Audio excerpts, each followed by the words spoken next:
നമസ്കാരം. കുട്ടികൾക്കൊരു ചങ്ങാതിയിലേക്ക് ഏവർക്കും സ്വാഗതം. ഇന്ന് എൻ്റെ കുഞ്ഞു ചങ്ങാതിമാർക്കും അമ്മ മക്കൾക്ക് വേണ്ടിയും ഒരു വീഡിയോ ചെയ്യാമെന്ന് വിചാരിച്ചു. 2 മാസം അവധിയൊക്കെ കഴിഞ്ഞ് കുട്ടികളൊക്കെ സ്കൂളിലെത്തി തുടങ്ങി. അവർക്ക് പഠിത്തമൊക്കെ ഭംഗിയായിട്ട് ഇപ്പോൾ സ്റ്റാർട്ട് ചെയ്തതേ ഉള്ളൂ അല്ലേ. കുറച്ച് 3-4 ദിവസമൊക്കെ കളികളുമായിട്ടൊക്കെ കഴിഞ്ഞു. ഇപ്പം കാര്യത്തിലേക്ക് കടന്നിരിക്കുകയാണ്. അപ്പോൾ അവർക്ക് വേണ്ടി കുറച്ച് കാര്യങ്ങൾ പറഞ്ഞാലോ എന്ന് വിചാരിച്ചു. പലർക്കും അറിയാമായിരിക്കും, പലരും പറഞ്ഞു കൊടുത്തു കാണും. എങ്കിലും മുത്തശ്ശിക്ക് തോന്നി കുട്ടികൾക്കൊരു ചങ്ങാതിയല്ലേ, അപ്പം കുട്ടികൾക്ക് വേണ്ടി എന്തെങ്കിലും ഒന്ന് പറയണമെന്ന് ചിലരൊക്കെ ആവശ്യപ്പെട്ടു. അതുകൊണ്ടാണ് ഇങ്ങനെ ഒരു വീഡിയോയുമായി നിങ്ങളുടെ അടുക്കലെത്തിയിരിക്കുന്നത്.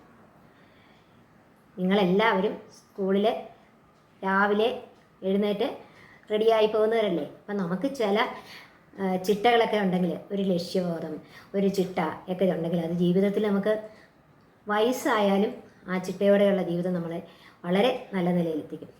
ചുട്ടയിലെ ശീലം ചുടല വരെ എന്നല്ലേ പറയുന്നത്. ചെറുപ്പത്തിലേ നമ്മൾ ശീലിക്കുന്ന നല്ല ശീലങ്ങളായിരിക്കും നമുക്ക് അവസാനം വരെയും ഉള്ളത്. അതുകൊണ്ട് നമുക്ക് ആ ചിട്ടയോടെ വേണം നമ്മൾ എല്ലാ കാര്യങ്ങളും ചെയ്യാൻ. നിങ്ങൾ തന്നെ രാവിലെ സ്കൂളിൽ പോകാൻ എഴുന്നേക്കും അല്ലേ. പലരും പല സമയത്താണ് എഴുന്നേക്കുന്നത്. കൊച്ചു കുട്ടികളൊക്കെ ഒരു 6 മണിയൊക്കെ ആയിട്ട് എഴുന്നേറ്റാലും മതി. പക്ഷേ 10ാം ക്ലാസ്സും 11ഉം 12ഉം ഒക്കെ ഉള്ള കുട്ടികൾ 5 മണിക്കെങ്കിലും എഴുന്നേക്കാൻ ശ്രമിക്കണം. സൂര്യൻ ഉദിച്ചു കഴിഞ്ഞാൽ നമ്മൾ പിന്നെയും കിടക്കും തോറും ക്ഷീണം കൂടി വരത്തേ ഉള്ളൂ. നമുക്ക് എഴുന്നേക്കാനുള്ള മടി കൂടിയാണ് വരുന്നത്. 6 മണിക്കെങ്കിലും കൊച്ചു കുട്ടികൾ എഴുന്നേറ്റില്ലെങ്കിൽ പിന്നെയും കിടക്കുമ്പോൾ എഴുന്നേക്കണ്ട, കുറച്ചുകൂടെ കഴിഞ്ഞ് എഴുന്നേക്കാം എന്നുള്ളൊരു മടി കാണും. അതുകൊണ്ട് ആ സൂര്യൻ്റെ പ്രകാശം, ആ ചൂട് കൂടി വരുംതോറും നമ്മളെ ക്ഷീണിതരാക്കും, കിടക്കാനായിട്ടുള്ള തോന്നൽ തോന്നും, അലസമാക്കും. അതുകൊണ്ട് വലിയ കുട്ടികളൊക്കെ ഒരു 5 മണിയെങ്കിലും ആകുമ്പോൾ എഴുന്നേറ്റ് കയ്യും കാലും മുഖമൊക്കെ കഴുകി നമ്മൾ ആരെയാണോ നമ്മൾ പ്രാർത്ഥിക്കുന്നത് ആ ദൈവത്തിനെ ഒന്ന് പ്രാർത്ഥിച്ചിട്ട് നമുക്ക് നമ്മുടെ പുസ്തകമൊക്കെ എടുത്തുകൊണ്ട് വന്ന് ഇന്നലെ ക്ലാസ്സിൽ എന്തൊക്കെ പഠിപ്പിച്ചിരുന്നോ അതൊക്കെ ഒന്ന് നോക്കി, ഹോംവർക്കുകൾ എന്തെങ്കിലും ഉണ്ടെങ്കിൽ അതൊക്കെ ചെയ്തോ എന്നുള്ളതൊന്ന് നോക്കി, ടൈം ടേബിളൊക്കെ രാത്രിയിലേ എടുത്ത് വെക്കണം. എന്നാൽ രാവിലെ വേണം അതെടുത്ത് വീണ്ടും ഒന്നുകൂടെ നോക്കി റിവിഷൻ ഉണ്ടോ, നിങ്ങളുടെ റഫ് ബുക്കിലോ ഡയറിയിലോ മറ്റോ എഴുതി വെച്ചേക്കണം. നാളത്തേക്ക് ടീച്ചർ എന്തൊക്കെ പറഞ്ഞിട്ടുണ്ട്, ഹോംവർക്ക് വല്ലതും ഉണ്ടോ, പരീക്ഷ വല്ലതും ഉണ്ടോ, ഇന്ന് റിവിഷൻ വല്ലതും ഉണ്ടോ, അതൊക്കെ എഴുതി വെച്ചേക്കണം. അപ്പോൾ അതനുസരിച്ച് നമുക്ക് പിറ്റേ ദിവസം തയ്യാറാകാം. അതെല്ലാം എടുത്തു വെച്ചതിന് ശേഷം നിങ്ങളെല്ലാം ഒന്ന് റിവിഷനൊക്കെ നടത്തി എല്ലാം ഉറപ്പായതിന് ശേഷം നിങ്ങൾക്ക് സ്കൂളിൽ പോകാനുള്ള തയ്യാറെടുപ്പ് നടത്താം. സ്കൂളിൽ നിന്ന് വന്ന ഉടനെ പല കുട്ടികളും കാണാം. ഞാൻ തന്നെ എൻ്റെ പേരക്കുട്ടികളെയും എൻ്റെ മക്കളെയൊക്കെ പറഞ്ഞാണ് ചെയ്യിക്കുന്നത്. കുറേ ദിവസം പറഞ്ഞ് ചെയ്യിക്കണം. ബാഗ് ഒരിടത്തോട്ടെറിയും, സോക്സ് ഒരിടത്തോട്ടെറിയും, ഷൂസ് ഒരിടത്തോട്ടെറിയും, എന്നിട്ട് ഒരു ഓട്ടമാണ്. അത് കൃത്യമായി ഒരു സ്ഥലത്ത് വെക്കണം. അമ്മമാരവരെ കുറച്ച് ദിവസം അവരെ അമ്മ മക്കൾക്ക് വേണ്ടിയിട്ടാണ് ഇത് പറയുന്നത്. കുറച്ച് ദിവസം അമ്മമാരും അവർക്ക് പറഞ്ഞു കൊടുക്കണം, ഇന്ന സ്ഥലത്ത് ബാഗ് വെക്കണം. ഒന്നുകിൽ അവരുടെ സ്റ്റഡി ടേബിളിൻ്റെ കൂടോ അല്ലെങ്കിൽ അവർക്ക് പഠിക്കാൻ നിർദ്ദേശിക്കുന്ന സ്ഥലത്തോ അവരുടെ സ്കൂൾ ബാഗ് വെക്കണം. ലഞ്ച് ബോക്സ് കൊണ്ടുവന്ന് സിങ്കിൽ വെക്കണം. നനയ്ക്കാനുള്ള ഡ്രസ്സിൻ്റെ ബക്കറ്റിനകത്ത് അവരുടെ യൂണിഫോമൊക്കെ അവിടെ വെക്കണം. അങ്ങനെ കൃത്യമായി കുറേ ദിവസം പറഞ്ഞു കഴിഞ്ഞാൽ അവർ ഓട്ടോമാറ്റിക് അത് ചെയ്തോളും. പിന്നെ അത് അവരുടെ ഒരു ശീലമായിക്കോളും. അതുകൊണ്ട് അത് മറക്കാതെ നമ്മൾ സ്കൂളിൽ നിന്ന് വന്നാൽ ഉടനെ തന്നെ അതെല്ലാം കൃത്യമായ സ്ഥലത്ത് വെച്ചിട്ട് വേണം നമ്മൾ മറ്റു കാര്യങ്ങൾക്ക് പോകാൻ. അത് കഴിഞ്ഞ് കൈയും കാലും മുഖമൊക്കെ കഴുകുകയോ മേല് കഴിയുന്നവർ മേല് കഴുകുകയോ വന്ന് ടിഫിനൊക്കെ അമ്മ ചായയോ പാലോ സ്നാക്സോ ഒക്കെ എടുത്ത് വെച്ച് കാണും. അതൊക്കെ കഴിച്ച് കുറച്ച് സമയം നിങ്ങൾക്ക് നിങ്ങളുടെ വിനോദത്തിൽ ഏർപ്പെടാം. TV കാണാനും ഒരു കൃത്യമായ സമയം വെക്കണം. അമ്മയുടെയോ അച്ഛൻ്റെയോ ചേച്ചിയുടെയോ മുത്തശ്ശൻ്റെയൊക്കെ സഹായത്തോടെ ഒരു ടൈം ടേബിൾ നിങ്ങൾക്ക് തന്നെ സ്വന്തമായിട്ട് തയ്യാറാക്കാം. എന്തിനൊക്കെയാണ് നിങ്ങൾ സമയം ഓരോന്നിനും ചിലവഴിക്കുന്നത്. അത് നിർബന്ധമായും നമുക്ക് TV കാണാൻ ഒരുപാട് സമയം നമ്മൾ എടുക്കരുത്. പിന്നെ കുറച്ച് വെളിയിലൊക്കെ ഇറങ്ങി നടന്ന് ഉള്ള കായിക വിനോദങ്ങളൊക്കെ എന്തെങ്കിലും കളിക്കുവോ ഓടുവോ ചാടുവോ ഒക്കെ നമ്മൾ ചെയ്യണം. അല്ലാതെ മുറിക്കകത്ത് തന്നെ ഇങ്ങനെ ഇരുന്നാൽ പോരാ. അങ്ങനെയുള്ള വിനോദങ്ങളിലൊക്കെ ഏർപ്പെട്ട് തിരിച്ചു കയറി വന്നാൽ സന്ധ്യ ആവും. അപ്പോഴത്തേക്കും അല്ലേ ഒരു 6 മണി 6:30 ആവും. മേലൊക്കെ കഴുകി വന്ന് നിങ്ങൾ ആരാധിക്കുന്ന ദൈവത്തെ ഒന്ന് പ്രാർത്ഥിക്കുക. 5 മിനിറ്റ് നേരമെങ്കിലും അവിടെ ഇരുന്ന് ദൈവത്തെ പ്രാർത്ഥിക്കുക. എല്ലാത്തിനും സമയം കാണുന്നുണ്ട്. എല്ലാം നൽകുന്ന ഈശ്വരനെ നമുക്ക് ഒന്ന് സ്മരിക്കണ്ടേ. ഈശ്വരന് വേണ്ടിയിട്ടല്ല, നമുക്ക് വേണ്ടിയിട്ട്. അങ്ങനെ ഈശ്വരനെ സ്മരിച്ചു കഴിഞ്ഞിട്ട് വേണം നമ്മൾ പഠിക്കാൻ തുടങ്ങുന്നത്. ക്ലാസ്സിലാണെങ്കിലും വളരെ ശ്രദ്ധയോടെ ഇരിക്കണം. ടീച്ചർ പറയുന്നതെല്ലാം ശ്രദ്ധയോടെ കേട്ട് എഴുതേണ്ടതൊക്കെ കൃത്യമായി എഴുതി സംശയമുള്ളതൊക്കെ അപ്പോൾ തന്നെ ക്ലിയർ ചെയ്ത് നമുക്ക് ഹോംവർക്കോ പറഞ്ഞതൊക്കെ എന്തെങ്കിലും എഴുതാനുള്ളതോ പഠിക്കാനുള്ളതോ പോയംസൊക്കെ പഠിക്കാൻ കാണും. അതൊക്കെ പറയുമ്പോൾ അതൊക്കെ കേട്ട് റഫ് ബുക്കിൽ ഒറ്റ എഴുതണം. അല്ലെങ്കിൽ നമ്മൾ പിറ്റേ ദിവസം എന്തൊക്കെ ടീച്ചർ പറഞ്ഞു എന്നുള്ളത് മറന്നു പോകും. അതിനനുസരിച്ച് വേണ്ടേ നമ്മൾ പ്രിപ്പയർ ചെയ്യാൻ. അതൊക്കെ നിങ്ങൾ കൊച്ചിലേ ശീലിക്കണം എങ്ങനെയൊക്കെ ആണെന്നുള്ളത്. അങ്ങനെ ഈ ഓരോ അടുക്കും ചിട്ടയോടെയുള്ള ജീവിതം നമുക്ക് നമ്മുടെ എല്ലാ കാര്യങ്ങൾക്കും അത് നമുക്ക് വളരെ പ്രയോജനപ്പെടും. വലുതാവുമ്പോഴും നമ്മുടെ ഒഫീഷ്യലായിട്ടാണേലും വ്യക്തിപരമായിട്ടാണേലും കുടുംബജീവിതത്തിലാണേലും പൊതുജീവിതത്തിലാണേലും ഒക്കെ നമ്മുടെ ഈ അടുക്കും ചിട്ടയും നമ്മളെ വളരെ നല്ല ഇതിലെത്തും. നമുക്ക് മനസ്സിനൊരു ധൈര്യം, നല്ല മനസ്സിനൊരു പ്രവർത്തിക്കാൻ എങ്ങനെ പ്രവർത്തിക്കണം എന്നുള്ളൊരു തോന്നലുണ്ടാവും. എല്ലാത്തിനും ഒരു കോൺഫിഡൻസ് ഉണ്ടാവും നമുക്ക്. നമ്മുടെ ജീവിതം നമ്മൾ തന്നെയാണ് നല്ലതാക്കുന്നതും നശിപ്പിക്കുന്നതും നല്ലതാക്കുന്നതും ഒക്കെ അത് നമുക്ക് തന്നെയാണ്. അതുകൊണ്ട് നമുക്കൊരു ലക്ഷ്യം വേണം. നമ്മൾ എന്തിനാണ് ഇറങ്ങിയിരിക്കുന്നത്? പഠിക്കാനാണ് ഇറങ്ങിയിരിക്കുന്നതെങ്കിൽ ക്ഷമിക്കണം, പഠിക്കാനായിട്ട് തീരുമാനിക്കണം. അല്ലാതെ നമ്മൾ അവിടെ പുസ്തകം എടുത്ത് എല്ലാവരും പോകുന്നു നമ്മളും പോയാൽ പോരാ. നമുക്ക് നമ്മൾ എന്തിനാ സ്കൂളിൽ വന്നിരിക്കുന്നത് എന്നുള്ളൊരു ബോധം നമുക്കുണ്ടാകണം. അപ്പോൾ അതിനനുസരിച്ച് വേണം നമ്മൾ മുന്നോട്ട് പോകാൻ. ഏതെങ്കിലും സബ്ജക്റ്റിന് പ്രയാസം ഉണ്ടെങ്കിൽ നമ്മളത് അച്ഛനോടോ അമ്മയോടോ നമ്മുടെ ഗുരുനാഥനോടോ പറയണം, അധ്യാപകരോടോ പറയണം. അവരത് ക്ലിയർ ചെയ്ത് വിടും. അമ്മയും അച്ഛനോടും എല്ലാ കാര്യങ്ങളും തുറന്നു പറയണം. നമുക്ക് സ്കൂളിലുണ്ടായിരിക്കുന്ന കാര്യങ്ങളെല്ലാം അച്ഛനും അമ്മയും അതുപോലെ കുട്ടികളോട് സ്നേഹപൂർവ്വം ചോദിക്കണം. അവരെ ശാസിക്കേണ്ടിടത്ത് സ്നേഹപൂർവ്വം ശാസിക്കണം. അവർക്ക് പറഞ്ഞു കൊടുക്കേണ്ടത് കൃത്യമായി പറഞ്ഞു കൊടുക്കുകയും വേണം. ശരിയേത് തെറ്റേത് എന്ന് അവർക്ക് ബോധ്യപ്പെടുത്തണം. അപ്പോൾ അവർക്കറിയാം മക്കളെ ഇങ്ങനെ ചെയ്യരുത്, അത് തെറ്റാണെന്ന് ചൂണ്ടിക്കാണിക്കുമ്പോൾ മക്കളും അച്ഛനും അമ്മയും പറയുന്നത് തെറ്റാണെന്ന് മനസ്സിലാക്കി മുന്നോട്ട് പോകണം. അച്ഛനെയും അമ്മയും ഒരു കൂട്ടുകാരിയെ പോലെ കരുതണം. എല്ലാം അവരോട് തുറന്നു പറയാം. നമുക്ക് സ്കൂളിലുണ്ടായ അനുഭവങ്ങൾ എല്ലാം വൈകുന്നേരം വന്ന് അച്ഛനോടും അമ്മയോടും ഒക്കെ പങ്കിടാം. അപ്പോൾ അത് കേൾക്കുമ്പോൾ അവർക്കറിയാം അതിനകത്ത് അയ്യോ മോനെ അങ്ങനെ ചെയ്യാൻ പാടില്ലായിരുന്നു, അല്ലെ അങ്ങനെ ചെയ്തതിൽ വളരെ സന്തോഷം. അത് അഭിനന്ദിക്കുകയും വേണം. തെറ്റാണെങ്കിൽ അതിനെ പറഞ്ഞ് മനസ്സിലാക്കുകയും വേണം. അങ്ങനെ അമ്മമാർക്കും കുട്ടികൾക്കും വേണ്ടി ഉള്ള ഇതാണ് ഞാൻ പറയുന്നത്. അതുപോലെ ഇപ്പോഴ് ലഹരി മരുന്നുകൾക്ക് ഒരുപാട് പേര് അടിമപ്പെടുന്നുണ്ട്, കൊച്ചു കുട്ടികൾ വരെ. അതുകൊണ്ട് കുട്ടികളോട് പറയുക, ആര് മിഠായിയോ അങ്ങനെയുള്ളതൊക്കെ തന്നാലും നമ്മളത് വാങ്ങിച്ചാൽ പോലും അത് കഴിക്കരുത്. വീട്ടിൽ കൊണ്ടുവന്ന് അമ്മയെ കാണിക്കാം. ഇപ്പോൾ സ്കൂളുകളിൽ പോലും ബർത്ത്ഡേക്കുമൊക്കെ മിഠായി നിരോധിച്ച് പെൻസിലോ പിന്നെ പേനയോ അതുപോലെ ചില നല്ല പുസ്തകങ്ങൾ കൊണ്ടുപോകും. അത് ക്ലാസ്സിൽ തന്നെ ഒരു ലൈബ്രറി പോലെ തുടങ്ങിയിട്ട് അവിടെ വെക്കും, കുട്ടികൾക്ക് വായിക്കാനെടുക്കാം. അങ്ങനെ ഒരു ശീലവും നല്ലതാണ്. നിങ്ങൾക്ക് സ്കൂളിൽ വേണേൽ അത് പറയാം, ബർത്ത്ഡേക്ക് ഇങ്ങനെ ഒരു സമ്മാനം.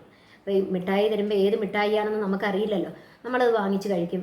അത് ലഹരിയാണെങ്കിൽ പിറ്റേ ദിവസവും നമുക്ക് തരും, അത് കഴിക്കും. കുറച്ച് ദിവസം കഴിയുമ്പോൾ നമ്മുടെ കയ്യിൽ പൈസ കാണത്തില്ല, അവർ പൈസ ചോദിക്കും. അപ്പോൾ നമ്മൾ അതിന് വേണ്ടി വേറെ മോഷണമോ അങ്ങനെയൊക്കെ ചെയ്യും. അതുകൊണ്ട് അങ്ങനെയുള്ളതിനൊന്നും നിങ്ങൾ അടിമപ്പെടരുത്. പിന്നീട് ഒരിക്കലും നമ്മുടെ ജീവിതം തിരിച്ചു കിട്ടത്തില്ല. നഷ്ടപ്പെട്ടു പോയ ജീവിതം തിരിച്ചു കിട്ടണമെങ്കിൽ ഒരുപാട് വിഷമിക്കേണ്ടി വരും.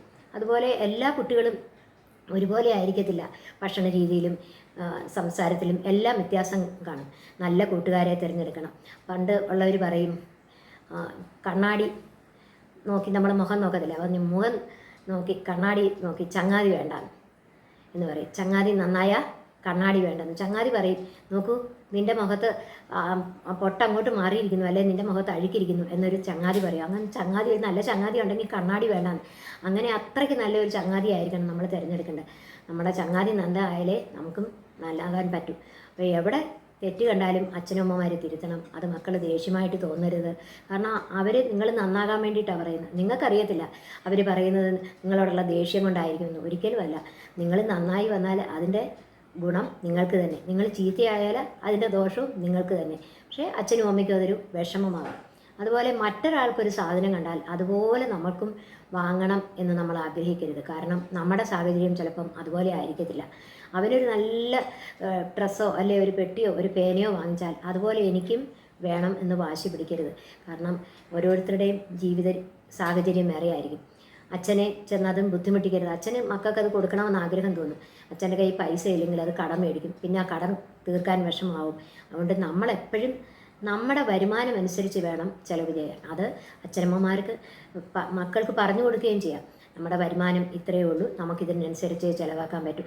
എല്ലാ വീടുകളും ഒരുപോലാണോ? കുടില് തൊട്ട് കൊട്ടാരം വരെ കാണത്തില്ലേ? അപ്പോൾ അവിടെയൊക്കെ ജീവിക്കുന്നില്ല. അവരുടെയൊക്കെ ജീവിത സാഹചര്യവും അതിനനുസരിച്ച് വ്യത്യസ്തമായിരിക്കും. നമ്മളും അതിനനുസരിച്ച് വേണം വളരാൻ.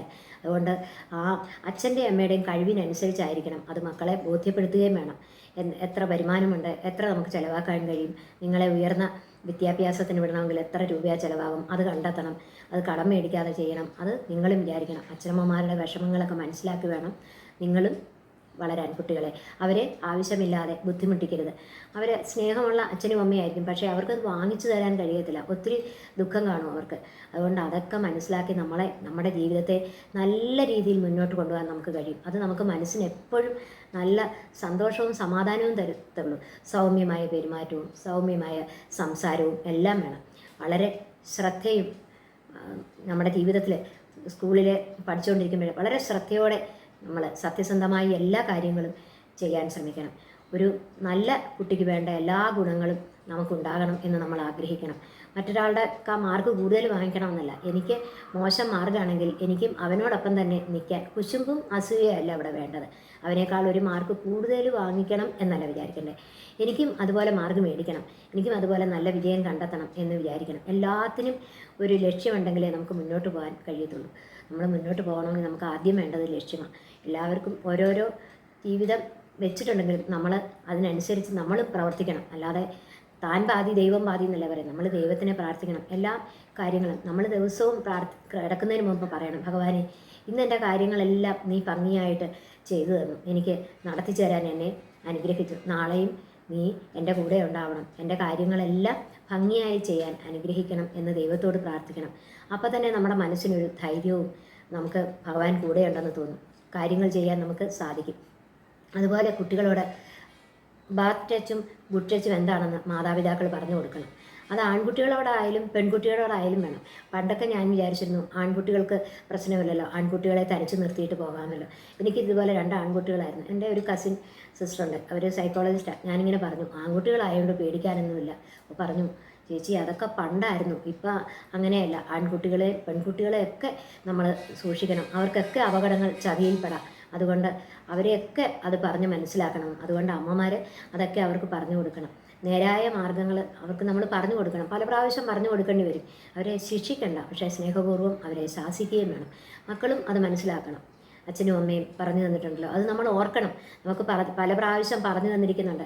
അത് അമ്മമാർ പല കഥകളിൽ കൂടെയും രസകരമായ കാര്യങ്ങളിൽ കൂടെയും ആണ് അവരെ അത് പറഞ്ഞു കൊടുക്കണം. അപ്പോൾ അത് അവർക്ക് ആ സാഹചര്യം ഉണ്ടാകുമ്പോൾ ഇങ്ങനെ അമ്മ പറഞ്ഞിരുന്നു, അല്ലെ അച്ഛൻ പറഞ്ഞിരുന്നു, അല്ലെ ചേച്ചി പറഞ്ഞിരുന്നു, അല്ലെ ഞാൻ വായിച്ചിട്ടുണ്ട് എന്ന് നമ്മളും ഓർക്കണം. അതുകൊണ്ട് അതിലോട്ട് എടുത്തു ചാടുന്നതിന് മുമ്പ്, അപകടത്തിലോട്ട് എടുത്തു ചാടുന്നതിന് മുമ്പ് ആ വാക്കുകളൊക്കെ നമുക്ക് ഓർമ്മിക്കണം. അതനുസരിച്ച് വേണം നമ്മൾ മുന്നോട്ട് പോകാൻ. അപ്പോൾ നിങ്ങൾ മുത്തശ്ശിയുടെ കുട്ടികളെല്ലാം നല്ല കുട്ടികളായിട്ട് വളരണം. അച്ഛനമ്മമാർ പറഞ്ഞു കൊടുക്കുന്ന ഇതുപോലെയുള്ള കാര്യങ്ങളൊക്കെ ശ്രദ്ധിക്കണം. നിങ്ങൾ തന്നെ നിങ്ങളുടെ ജീവിതത്തിൽ നല്ലത് വരുത്താൻ ശ്രമിക്കണം. നമ്മൾ നന്മ ചെയ്ത് നമ്മൾ നല്ലതാവാൻ നമ്മൾ ശ്രമിച്ചാൽ മാത്രമേ നമുക്ക് നല്ലതാകാൻ കഴിയൂ. മറ്റൊരാൾ നമ്മളെ നന്നാക്കാൻ ശ്രമിക്കുമ്പം നമ്മളും കൂടെ സ്വയം അതിന് നന്നാകാൻ ശ്രമിച്ചാൽ മാത്രമേ നമ്മൾ നന്നാവൂ. അല്ലാതെ ഒരിക്കലും നമുക്ക് തെറ്റിലോട്ട് അറിഞ്ഞുകൊണ്ട് ചെന്ന് ചാടാതിരിക്കാൻ നമ്മൾ നോക്കണം.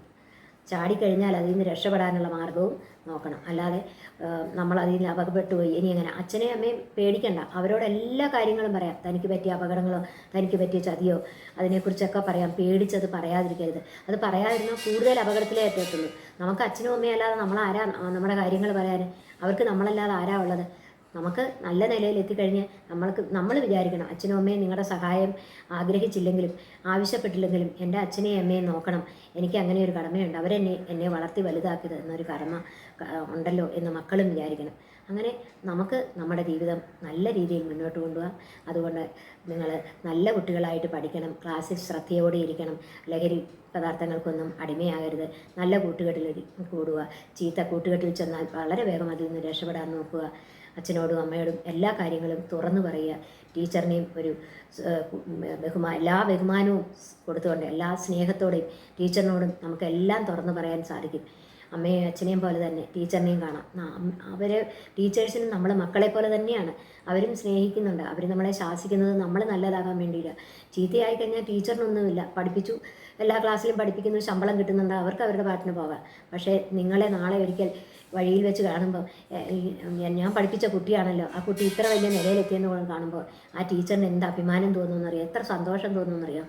അത് നമുക്ക് ബോധ്യപ്പെടണമെങ്കിൽ നമ്മൾ നാളെ വലുതായി ഒരച്ഛനോ അമ്മയോ ഒക്കെ ആകുമ്പോഴേ നമ്മളത് മനസ്സിലാക്കത്തുള്ളൂ. അതുകൊണ്ടാണ് ഇപ്പോഴേ മുത്തശ്ശി ഇങ്ങനെയുള്ള കാര്യങ്ങളൊക്കെ പറഞ്ഞു തന്നത്.